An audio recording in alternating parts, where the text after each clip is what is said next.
Kag sa numero 1 sa mga balita subong adlaw.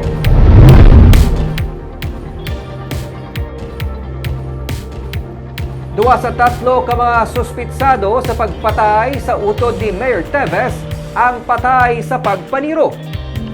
Inoras matapos gin-release kagabi ang tatlo ka mga suspect sa pagpatay kay Don Paulo Teves nga utod sang alkalde sa Valencia nga si Mayor Edgar Teves Jr. kag himata na day Congressman Arnie Teves kag anay Gobernador Henry Teves na patay sa separado nga pagpaniro ang Danish national nga suspect kag ang gindakop man nga iya sini nga live-in partner.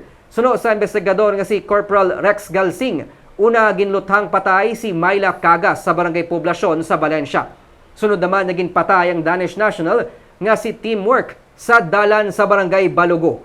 Patay man ang iyang kas nga iya legal nga misis nga si Karen Kate Mork. Suno kay Galsing, blanco pa sila karon kung sinong may kaymuan sini bangod wala man sang may nakasaksi sa pagpaniro.